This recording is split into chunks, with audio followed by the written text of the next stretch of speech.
భారతదేశ శ్రమజీవుల సమరసంఘం సిపిఐ 100ఏళ్ల ప్రస్థానమని ఆ పార్టీ రాష్ట్ర సమితి సభ్యుడు మరుపిళ్ల పైడిరాజు తెలిపారు. పార్టీ శతవసంతాల వేడుకలు ముగింపు జనవరి 18వ తేదీన ఖమ్మంలో నిర్వహిస్తున్నామని ప్రజలు, కార్మిక కర్షకులందరూ పాల్గొని జయప్రదం చేయాలని కోరుతూ మంగళవారం జీవీఎంసీ 7వ వార్డు 1925 డిసెంబర్ 26వ తేదీన భారతదేశంలో సిపిఐ పుట్టి మొన్న డిసెంబర్ 26కి 100 సంవత్సరాలు పూర్తి చేసుకుంది.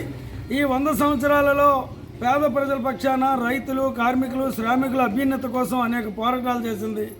ఈ పోరాటాలు ముగింపు ఇప్పుడు రేపు 18వ తారీఖున ఖమ్మంలో దేశవ్యాప్తంగా సిపిఐ శతవార్షికోత్సవాల ముగింపు ప్రదర్శన బహిరంగ సభ జరుగుతుంది. ఈ బహిరంగ సభలో రానున్న సిపిఐ ఆందోళనలు నిర్వహించడానికి ఒక కార్యక్రమం రూపొందిస్తారు. ప్రజలు, ఆంధ్రప్రదేశ్లో ఉన్న ప్రజలు పెద్ద ఎత్తున, శ్రామికులు, రైతులు, కార్మికులు పెద్ద ఎత్తున ప్రదర్శన బహిరంగ సభలో పాల్గొని జయప్రదం చేయాలని మీ ద్వారా ప్రజలను విజ్ఞప్తి చేస్తున్నాం.